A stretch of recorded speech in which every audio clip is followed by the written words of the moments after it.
March 8th, 1221, Nishapur, Khorasan. 40,000 men disappeared beneath the soil in a single night. Buried alive by order of Genghis Khan, no swords drawn, no mercy given, their screams stifled by dirt and silence. The chronicles called it a siege. The truth? It was punishment. A revenge so calculated, so intimate, it turned conquest into ritual slaughter.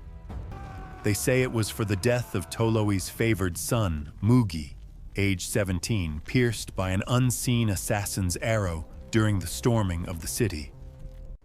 But what the court scribes refused to write. Genghis suspected treachery not just among Nishapur's defenders, but within his own commander's tents. The burial wasn't just retribution, it was a message. Blood for betrayal, dirt for dishonor. Before we continue, hit subscribe and tell me in the comments where you're listening from. I read everyone. By dawn on March the 9th, Nishapur was eerily quiet, its air thick with the stench of blood-soaked rubble and scorched cedar. What survivors remained spoke in broken whispers of demons in Mongol skins, of soldiers who did not speak, only dug. The pit was prepared outside the city walls, an open wound carved into the earth, a trench wide enough to swallow an army. Witnesses counted 12 divisions of captives, shackled in rows of 50s, stripped of weapons, stripped of names. Among them were archers, blacksmiths, scholars, even children who had once carried water to the city watchtowers. And in command of the burial, Subotai, Genghis's iron executioner. Cold, loyal, and deadly precise. But one name was absent from the execution grounds. General Samuka, 38 years old, bloodkin to Genghis, stationed at the northern gate, and rumored to have delayed reinforcements the day Mugi was killed. A delay of 92 minutes. 92 minutes that may have sealed the boy's fate, or covered the assassin's escape. And so, beneath the roar of marching feet, the gossip began to hiss through the camps like a poisoned arrow. Was the arrow Mongol? By noon that same day, the executions had begun, not by sword or spear, but by shovelful. Each row of captives was walked to the edge of the trench. No names called, no crimes read. Just an order from the mouth of Subotai, who spoke only twice. Once to instruct the burial teams, once to silence a weeping captive. The earth swallowed them in increments. Fresh soil mixed with crushed rib cages, suffocating gasps, frantic clawing. Slaves loyal to the Khan stood above the living grave, hurling sand and gravel with panicked fervor, eyes averted. For nearly 9 hours, the massacre continued. But in the western sector, soldiers began to whisper of another tremor, not from the trench, but from inside the quartermaster's tent. A torn dispatch, a forged seal, a command that never reached Samuka's battalion. Was it error or treason beneath Genghis's own banner? No one dared ask. Yet Subotai's silence now seemed strained, calculated.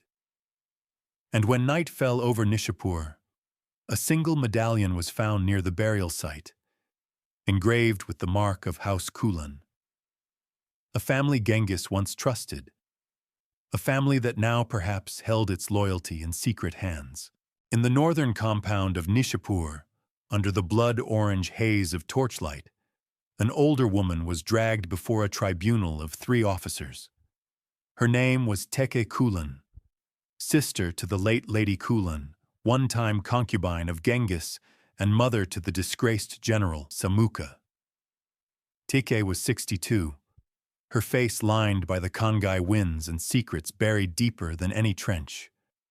Found with 2 vials of bish poison and a half-burned letter marked with Samuka's crest, she claimed innocence.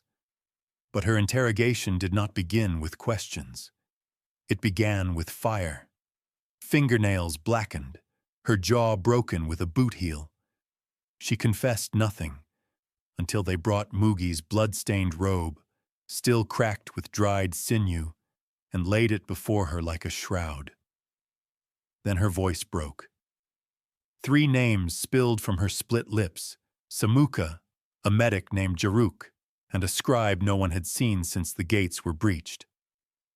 A plot hatched not to kill Mugi, she gasped, but to provoke the wrath of Genghis himself, to trigger a purge that would destabilize the chain of command.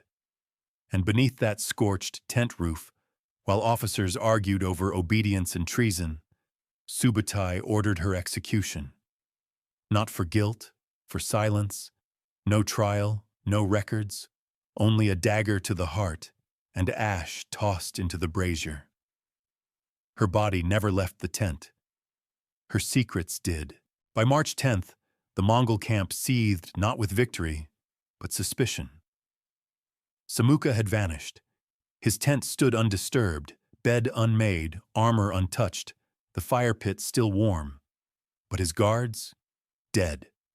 All 3 throats opened surgically, as if by trained hands. A blood trail led north, then disappeared under horse prints deliberately scattered, evidence muddied by someone who knew how to break a trail. The command council convened at twilight, faces masked in fury and disbelief. Jaruk the medic was found hours later in a cistern, wrists bound, throat stuffed with pages torn from Genghis's own war ledger. Each page marked with the names of officers stationed at Nishapur. A kill list or a witness ledger. Above the corpse, on the cistern wall, was painted a single character in red ochre: Kavir, an ancient oath word meaning both brother and betrayer. Genghis's eldest advisor, General Jelme, declared the camp compromised. But Genghis said nothing. He simply turned, mounted his horse, and rode straight into the burial site, where blood still slicked the soil. He dismounted, drew a line across the dirt with his saber, and said only this: "There will be no more funerals, only truth or ash." The threat hung colder than the Khorasan night. No man slept, and the true purge had only just begun. By March 11th, just before sunrise, a new name whispered across the wind-torn camp: Temujin Ochigen, Genghis's younger brother, 51 years old, born of the same womb, yet never forged in war. Scholar, administrator, jealous watcher. Temujin had always resented the army's reverence for bloodletting over brains, and resented most of all that Mugi, barely 17, had been granted a frontline command beneath Toloi simply because of heritage. Officers now murmured what they would not dare say aloud: that Temujin had drafted the quartermaster orders that were forged, that his seal matched the one on the intercepted dispatch. Motive? Power consolidation. Poison by proxy. Let the boy die, stir Genghis into a fury, and clean the internal rot in one sweep, removing Samuka, Subotai, even Toloi perhaps, in a purge masked as justice. But there was another detail that curdled the blood. An intercepted courier from Nishapur had described a midnight meeting in the old bathhouse ruins outside the city. There, Temujin had supposedly met with a Persian astrologer, also a eunuch, named Darsan. What was exchanged? Not coin, not troop positions, but a wax-sealed scroll scented with jasmine oil. Not Persian, but Khulan's signature perfume. Was Lady Khulan's ghost still steering vengeance from the grave? Or had Temujin tried to resurrect her influence one final time through forged prophecy? The bathhouse now sat empty, burned down by patrol before any scroll could be retrieved. But the ash smelled not just of wood, and among its char was a fibula pin belonging to Mugi's saddlebag. Lost or delivered? March the 12th opened with snowfall, thin as parchment, sharp as bone. It blanketed the graves outside Nishapur and settled atop the tents of men trying not to speak the truth aloud. Within the command pavilion, a volatile silence poisoned the air. Subotai, now shadowed with suspicion himself, laid out a new manifest. Names marked for interrogation, ranks ricued for loyalty verification. And yet, at the heart of it all, Genghis remained unreadable. He spoke little, but his eyes pinned every man as if already writing their epitaphs. That night, 3 more officers were taken, one for hesitating during roll call, one for owning a vial of imported rose oil, and one for using code words in letters to his wife. Letters intercepted and interpreted as cipher, tortured, executed. Their bodies displayed with signs. Truth sleeps in silence. Treason speaks sweetly.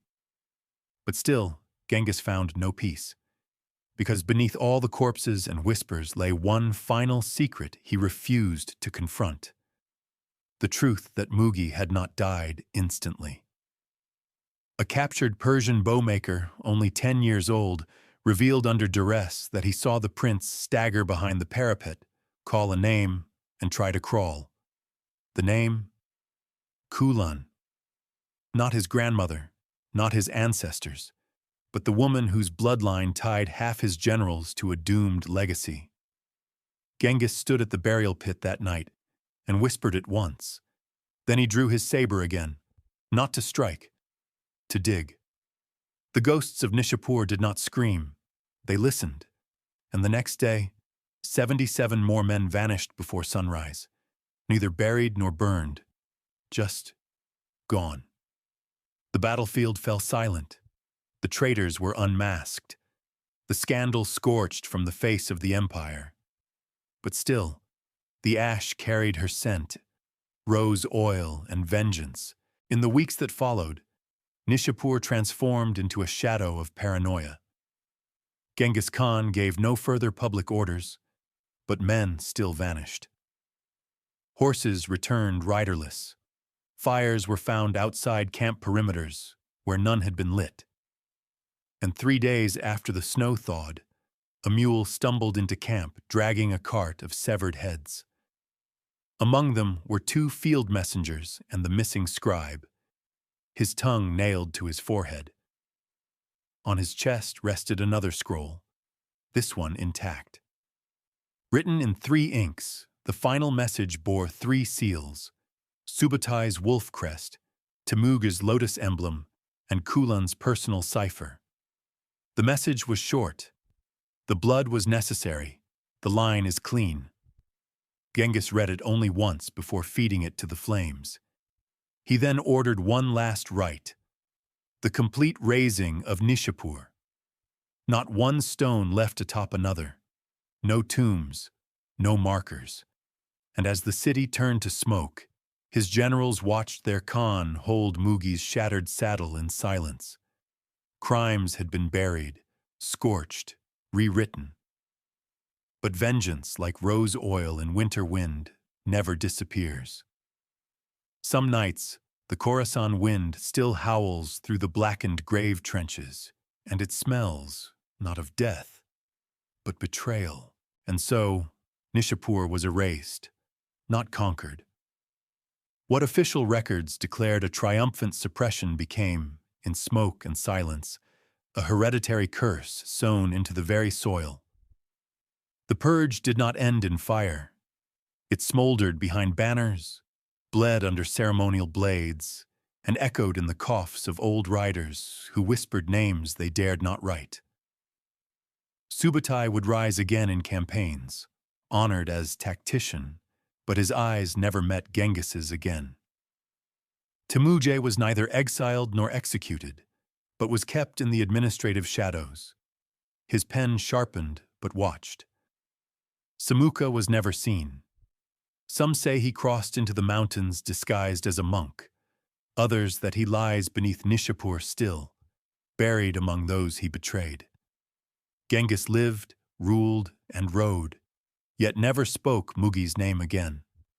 But when his armies crossed rivers, stormed cities, or buried rebellions in stone, he would sometimes pause and ask, "How deep is the earth here?" not for strategy, for memory. The tale of 40,000 souls drowned in dust was never told in Mongol courts. But the wind still shifts strange near Nishapur. Graves with no markers, histories with missing pages, and if you press your ear to the steppe at night, you may still hear them. 40,000 voices calling from beneath, asking only who truly gave the order. Legend claims Genghis Khan carried a single pouch sealed in black felt after Nishapur, the ashes of Mugi's robe and a lock of his hair. Carried not for grief, but as compass of vengeance. He said little of the massacre again, but across every Mongol route the protocol changed. Suspected betrayal was answered not with inquiry, but incineration. Entire families vanished. Unit ledgers were duplicated, then destroyed. And always the same cipher marked the purge, a rose with no stem. What began as justice for a prince became a doctrine etched in blood. No mercy, no lineage immune, no truth accepted without silence. And when Genghis died in 1227, the pouch was buried with him, not recorded, not blessed, just entombed. The chronicles sing of conquests, empires, glory, but they do not sing of Nishapur. They do not sing of the woman who whispered empires aflame, of a prince's final breath pleading to his past, or of the dirt that still remembers. For war forgets, but the ground never does. Years later, when the empire stretched from the steppes of Mongolia to the gates of Hungary, whispers of Nishapur still curled beneath banners and beneath breaths. Veterans of that campaign would sit around fires in Karakoram, roasting mutton and drinking fermented mare's milk, and fall silent when the topic surfaced. Not out of discipline, but dread. It was said that any man who spoke the boy's name unbidden would suffer an accident within 3 moons. Horses lame, children stillborn, swords breaking in hand, superstition perhaps, or an echo of guilt too broad to face. Genghis Khan crafted no monument to Nishapur, yet the absence itself became a monument. Every silent page in the imperial record, every patrol posted near the old Khorasan plains, every campfire lit with extra guards, weighed with that invisible curse. And still, the scent of betrayal lingered. The rose without a stem. The pit no war drum could mask. Blood had spoken, and silence endured. Because in an empire forged in fire and bone, the dead don't rest beneath the earth.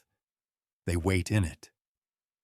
And some nights, when the wind stirs just right through the blackened trench outside where Nishapur once stood, it sounds a lot like breathing. But what of the assassin? The one arrow that ignited the purge, that pierced Mugi's neck and collapsed a city's soul, was never traced. No archer stepped forward. No corpse was found with the prince's blood on their fletching. Yet in a monastery tucked behind Shiraz's canyon edge, nearly a year later, a wandering monk arrived missing 2 fingers, but carrying a bow of Persian ash and Mongol string. He spoke little save for prayers and flinched at every child's laugh. The abbot, curious, once asked why such torment burned behind his eyes. The monk answered only this: "I missed the wind." Some say he was Jaruk's brother. Others claimed he was Mugi's half-uncle, wronged long ago in a marriage arranged then revoked. But the truth didn't matter anymore, because by then, all trails were ash. All names had been swallowed by vengeance. Nishapur had become more than a city.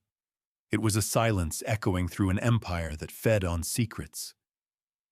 And though the Mongol horde moved ever forward, fire at its heels and death at its reins, deep beneath their bootprints lay a story only few dared recall. 40,000 buried in one night, yes, but only one arrow that mattered, one whisper that unraveled empires, And one name Genghis Khan never spoke aloud again, even as the ground beneath his conquests begged him to. Khulan. The chronicle ends not in triumph, not even in blood, but in breath held forever beneath the soil. Nishapur was wiped from maps, but not memories. Every river crossed by Mongol hooves carried a ghost from that night. Every silence before a siege echoed with unfinished accusations. They say Genghis looked up more often after Nishapur, scanning the wind rather than the walls, as if listening for a voice only he could hear. Subotai would fight 100 more battles, but never again order a burial by earth. Temuge would die of fever in Karakoram, lips blistered, clutching a perfume vial. No heirs, no mourners.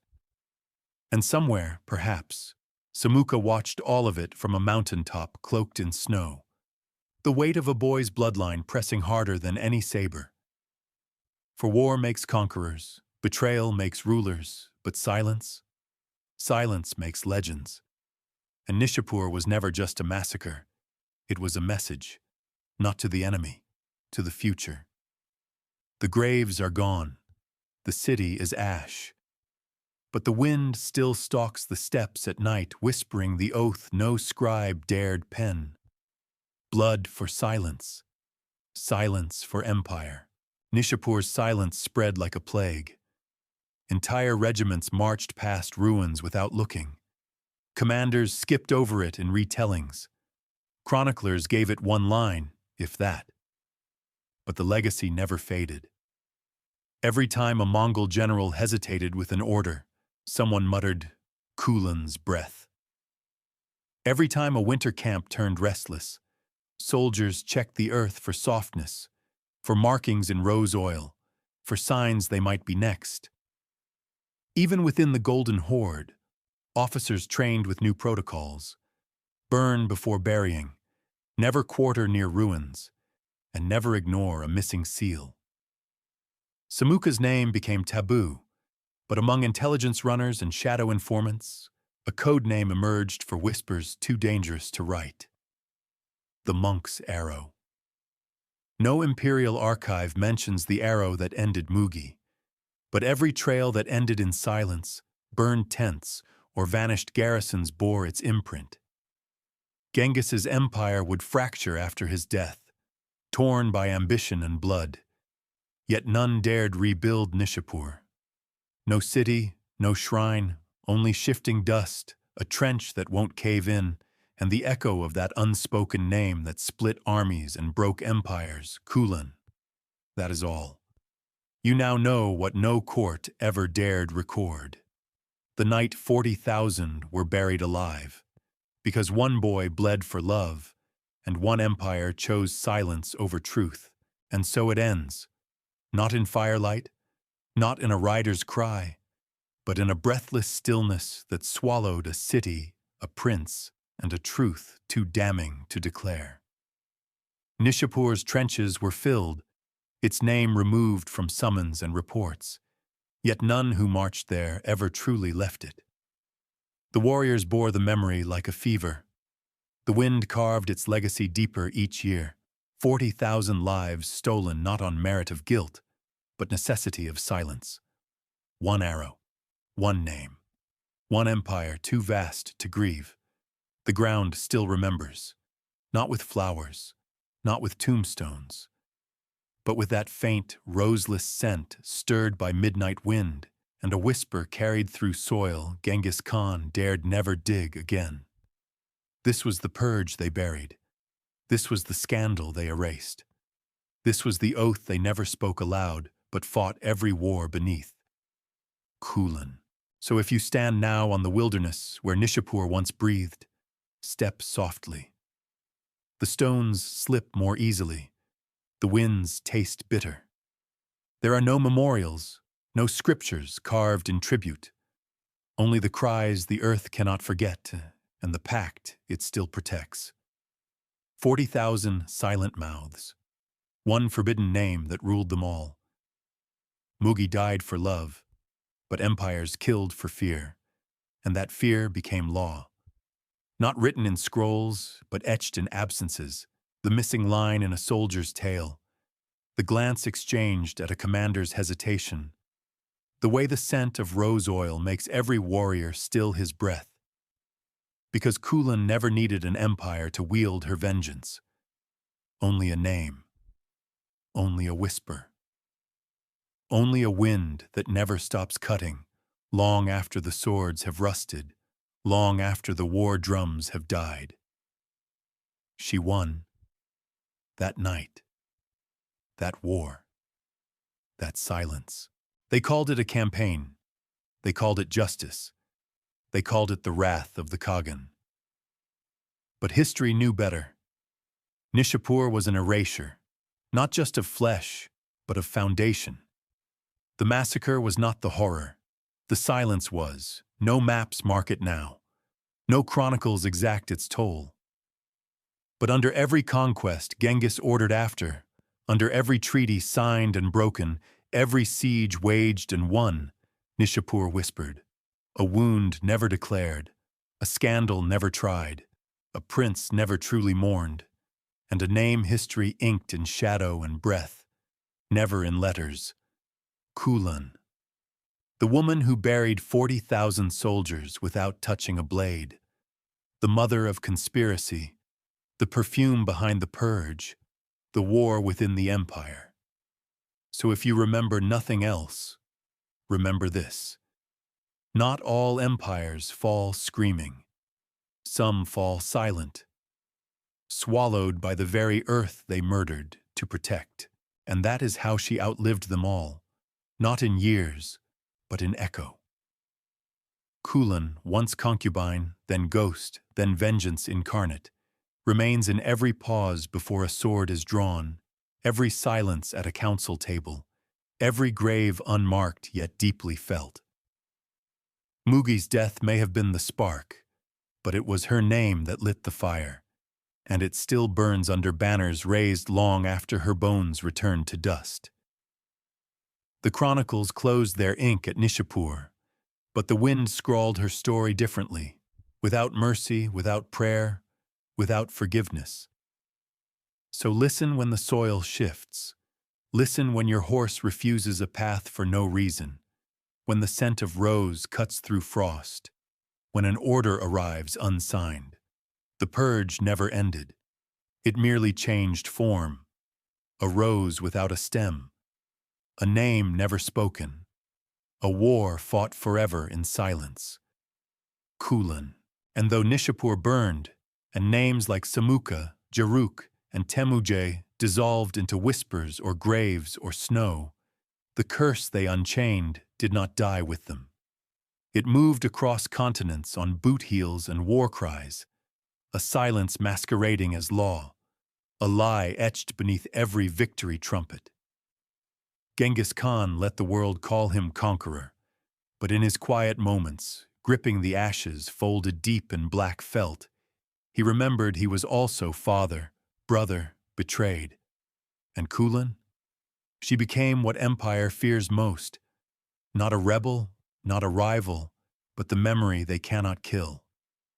The mother of a wound so deep it rewrote the code of command, the ghost behind every new purge, the rose whose perfume still marks the edge of loyalty and doom. For what warlords bury in trenches, legends raise beneath their boots, and Khulan, buried alive in scandal, rose eternal in silence. So let her name linger, not in shouts or saga, but in the ache between unspoken orders and scars no steel explains. Let Khulan haunt more than embers and graves. Let her breath stir in every hush before vengeance is chosen, in every silence disguised as honor. For Nishapur's earth was not just seeded with bones, it was scribed with warning, not to resist empire, but to beware the silence that builds it. In the end, it was not swords that buried 40,000. It was shame. It was fear. It was a woman weaponized not by blade, but by memory. And so long as Khulan's name remains unspoken, she remains undefeated. The war ended. The crime was buried. The scandal faded to whisper. But 3 corpses, 2 lovers, and 1 throne told a different story. One chroniclers refused to write. And that is the true legacy of Nishapur. One not captured in stone nor scroll, but in the dread of unspoken truths. An entire city entombed not for conspiracy, but convenience. A prince mourned not with candles, but executions. A woman whose name murdered more men in silence than any sword ever could. History forgot her not by accident, but by command. Because if Khulan were remembered, so too would be the truth, that empires survive by burying not just bodies, but blame. And what they buried at Nishapur was never just 40,000 souls. It was guilt. It was grief. It was love too dangerous to speak in a world where silence wears the crown. So let the empire remember nothing. Let no monument rise. Let no tale dare breathe her name. But somewhere, where wind carves scars into forgotten border stones and the earth still shivers under moonless frost, her truth waits. Not Khulan, the concubine. Not Khulan, the whisper. But Khulan, the reckoning. The silence that birthed law. The memory men kill to forget but bleed to remember. 40,000 fell, not by command, but consequence. A prince lost, a city shattered, a world reshaped. Not by steel, but by a woman history erased to protect itself. And that, above all, is the most dangerous kind of power. Not the one that kills, but the one that makes killing look like order.